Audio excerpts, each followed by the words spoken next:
Hi. Hello.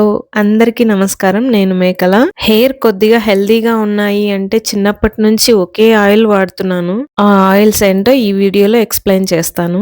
నాకు ఊహ తెలిసినప్పటి నుంచి మా ఇంట్లో ఒకే ఒక్క ఆయిల్ అదే పారాషూట్ ఆయిల్ అన్నమాట. దీనికి తోడు ఆముదం, కాస్టర్ ఆయిల్ మిక్స్ చేసి పెట్టుకునేవాళ్ళం. ఒకప్పుడైతే ఉత్త పారాషూట్ ఆయిలే వాడేవాళ్ళం. స్కూల్‌కెళ్ళేటప్పుడైతే ఉత్త కొబ్బరి నూనె మా అమ్మ అప్లై చేసి పంపించేదన్నమాట. స్కూల్‌కెళ్ళేటప్పుడు కూడా ఆముదం మిక్స్ చేసి అలానే అప్లై చేసుకుంటే జిడ్డు జిడ్డుగా ఉంటుందని ఉత్త కొబ్బరి నూనె పెట్టేది మా అమ్మ. ముందుగా ఒక చిన్న బౌల్ తీసుకున్నాను. నేనెప్పుడు తీసుకుంటాను ఇదే బౌల్‌లోనే ఆయిల్ అంతా వేడి చేస్తాననమాట. ఫస్ట్ కొబ్బరి నూనె ఎంత కావాలో అంత తీసుకున్నాను. కాస్టర్ ఆయిల్ కొద్దిగా ఒక టీ స్పూన్ మాత్రమే తీసుకున్నాను. 2 మిక్స్ చేసి స్టవ్ పైన పెట్టి కొద్దిసేపు కాంచాననమాట. ఒక 1-2 మినిట్స్.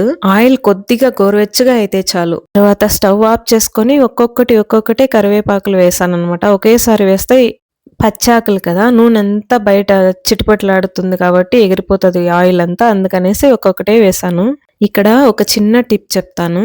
పాలెప్పుడైనా కాంచేటప్పుడు అందులో ఒక గ్లాస్ కానీ, లేదంటే ఒక స్పూన్ కానీ, లేదా ఇలా ఒక సపోర్ట్‌గా ఒక స్పూన్ పెట్టినా కూడాను పాలు పొంగవు. ఈ గిన్నె నాకు చాలా స్పెషల్. మా తాతయ్య పేరుంది. వెంకటరమణ అనేసి. మా అమ్మమ్మ హస్బెండ్ అన్నమాట. మా అమ్మకిచ్చింది. మా అమ్మొచ్చి నాకిచ్చిందన్నమాట. ఎందుకో ఇందులో కాగబెడితే పాలు అదో సెంటిమెంట్ నాకి. ఇలాంటప్పుడే కొన్ని మర్చిపోలేము. వాళ్ళు చేసినవి, మనల్ని చూసుకున్న విధానం, కేర్ చేసుకున్న విధానం అన్నీ గుర్తు తెచ్చుకొని అలా లైఫ్ గడుస్తూ ఉంటుంది. ఎవరు శాశ్వతం కాదు.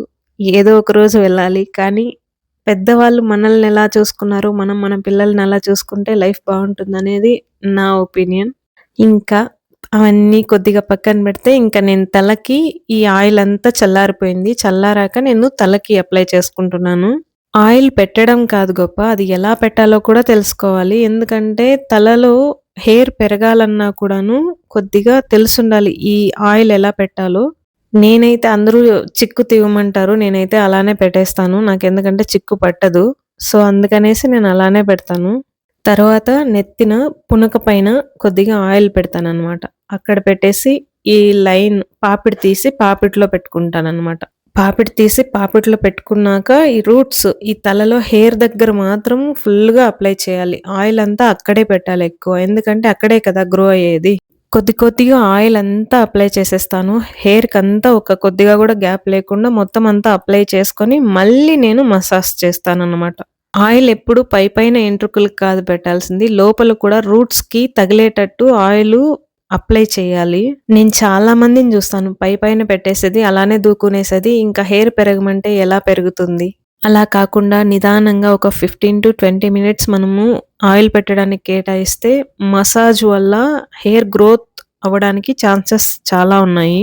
నేనెంత తీసుకున్నానో ఆ ఆయిల్ అంతా అయిపోయేంత వరకు మొత్తం అంతా అప్లై చేసుకుంటా నిదానంగా. ఆయిల్ అంతా పూర్తిగా పెట్టిన తర్వాత ఒక సర్క్యులర్ మోషన్‌లో అంటే రౌండ్ షేప్‌లో చిన్నగా మసాజ్ చేసుకోవాలనమాట. దానివల్ల హెయిర్ ఊడటం కాకుండా హెయిర్ గ్రో అవ్వటం జరుగుతుందనమాట. మరీ ఫాస్ట్‌గా చెప్పాను కదా అనేసి రుద్దడం వల్ల ఉన్న ఎంటుకలు పోయే ఛాన్సెస్ చాలా ఉన్నాయి కాబట్టి స్లోగా, నిదానంగా పేషెన్స్‌తో కూడుకున్న పని కాబట్టి అలానే నిదానంగా మసాజ్ చేసుకోవాలి. ఈ ప్రాసెస్ కరెక్ట్‌గా చేస్తే హెయిర్ చాలా బాగా గ్రోత్ ఉంటది. వితిన్ 3 మంత్స్‌లోనే. ఆయిల్ అప్లై చేసిన తర్వాత బాగా మసాజ్ చేసుకున్న తర్వాత కూడా హెయిర్‌ని టైట్‌గా వేయకూడదు. లూజ్‌గా అంటే హెడ్‌ఏక్ వచ్చే ఛాన్సెస్‌లున్నాయి కాబట్టి లూజ్‌గా కొప్పు కట్టుకోవాలి. నేనెప్పుడు ఇలా చేసేదాన్ని కొప్పనే అంటాను. ముడైనా అంటారు. మీరెవరైనా ముడి అని గూడా అనుకోవచ్చు. ఇందులో ఇంకొకటి ఏంటంటే, ఏ కొబ్బరి నూనె వాడినా కూడాను ఒక్కటే వాడితే అది, అది పని చేస్తుందా, పని చేయదా అని తెలుస్తుంది. ప్రతిసారి మంత్లీ చేంజ్ చేస్తూ ఉంటే హెయిర్‌కి అది సెట్ అవ్వకపోగా హెయిర్ ఊడిపోవడం జరుగుతుంది. అలానే అప్పుడప్పుడు హెయిర్ స్మూత్‌నెస్ కోసం కానీ, ఏదైనా కొద్దిగా హెయిర్ స్ప్లిట్ అవ్వకుండా అంటే చిట్లిపోకుండా ఒక వెంట్రుక త్రిబుల్ ఎంట్రుకల్లాగా కట్ అయ్యి ఉంటాయి కదా! అలా కాకుండా అవి కట్ చేయడం గానీ ఇలాంటివి చేస్తూ ఉంటే హెయిర్ గ్రోత్ బావుంటుంది. ఇంకా నాకు పెట్టుకున్నది అయిపోయింది కాబట్టి ఇంక ఇంట్లో వాళ్ళకి, నా బిడ్డకి, ఇంట్లో అందరికీ పెట్టాననమాట. చూసారా మా బుడ్డోనివి కూడా హెయిర్ ఎంత షైనీగా, ఎంత స్మూత్‌గా, ఎంత బాగున్నాయో. నేను చేసేటివి కొన్ని కొన్ని వీళ్ళకు చేస్తాను. కాబట్టి వాళ్ళ ఎంటుకలు కూడా స్మూత్‌గా, షైనీగా ఉంటాయి. సో, అందరికీ ఆయిల్ అంతా అప్లై చేసిన తర్వాత ఇంకా 1-2 అవర్స్ పడుతుంది కాబట్టి స్నానం చేయడానికి. అంతలోపు నేను కిచెన్‌లో కొన్ని ఐటెమ్స్ అన్నీ నిండుకున్నాయి. అవన్నీ కావాల్సినవి తెచ్చిపెట్టుకున్నాను. అవన్నీ బాక్సులన్నీ తీసి కడిగి అందులో ఫిల్ చేస్తున్నాననమాట.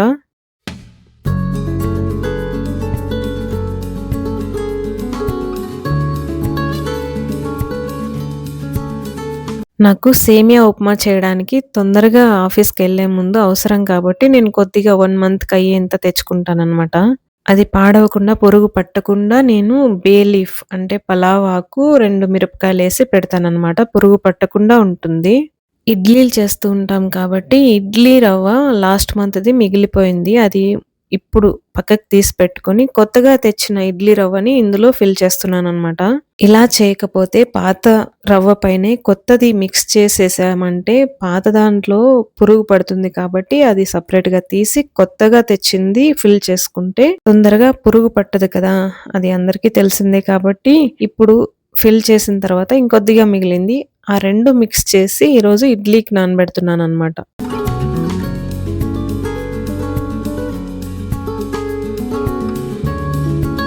ఇక్కడ నేను 6 కప్పులు ఇడ్లీ రవ్వను తీసుకుంటున్నాను. ఇడ్లీ రవ్వను కూడా మినపప్పుతో పాటు ఒక 6 అవర్స్ నేను నానబెడతాను. 6 కప్పుల ఇడ్లీ రవ్వకి 2 ½ కప్పు మినపప్పు తీసుకుంటాను. ఉరద్దాలు తీసుకొని అవి కూడా 6 అవర్స్ బాగా కడిగి 6 అవర్స్ నానబెడతాను. 6 అవర్స్ నాననుంచి ఇడ్లీ రవ్వ అయితే నేను మిక్సీకి వేయను. మినపప్పు మాత్రమే మిక్సీకేసి 2 కలిపేసి ఇడ్లీ చేస్తాననమాట.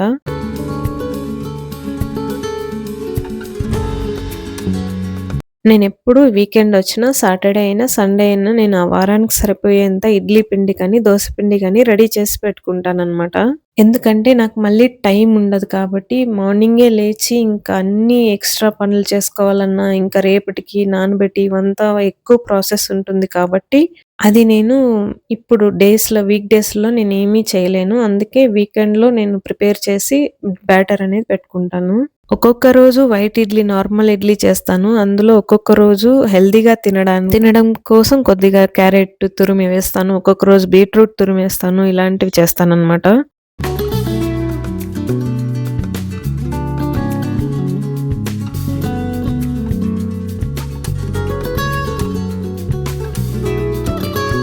ఇడ్లీ రవ్వని, మినపప్పుని ఒక 2-3 టైమ్స్ బాగా కడిగి, అందులో నీళ్లు నింపి పక్కన పెడుతున్నాను. ఒక 6 అవర్స్ వరకు పెడతాననమాట. ఇంకా దోస స్మూత్‌గా రావడానికి మెత్తగా వస్తుంది కదా! అలా రావడానికి నేను పోహా తెచ్చాననమాట. అటుకులు తెచ్చి జార్‌లో నింపుకుంటున్నాను. నేను ఈ అటుకుల్ని పాయసంకి కూడా వాడతాను. అలాగే అటుకుల చిత్రాన్నానికి కూడా వాడతాననమాట.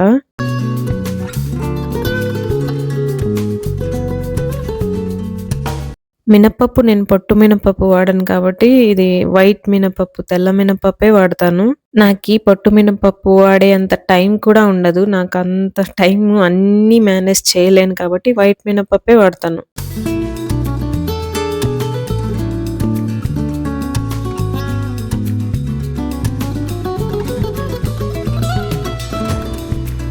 ఆల్మోస్ట్ అన్నీ రెడీ చేసి పెట్టుకున్నాను. మళ్ళీ వీక్ కావాల్సినవి మధ్య మధ్యలో తెచ్చుకోవాలంటే నాకు గుర్తుండవు. టైము ఉండదు. అంత టైం స్పెండ్ చేయలేను కాబట్టి, అన్నీ ఒకేసారి గుర్తుపెట్టుకోకపోయినా నేనన్నీ కంపల్సరీ రాసుకొని వెళ్తాననమాట. వర్క్ అంతా అయ్యేసరికి 1 ½ అవర్ పట్టింది. తర్వాత స్నానం చేశాననమాట. వీకెండ్ సాటర్‌డే వచ్చింది అంటే నిదానంగా హెయిర్ అంతటికి ఆయిల్ పెట్టి నీట్‌గా స్నానం చేస్తాననమాట. ఇదండి వీడియో. నచ్చితే లైక్ చేసి, షేర్ చేసి, సబ్స్క్రైబ్ చేసుకోండి. Thank you.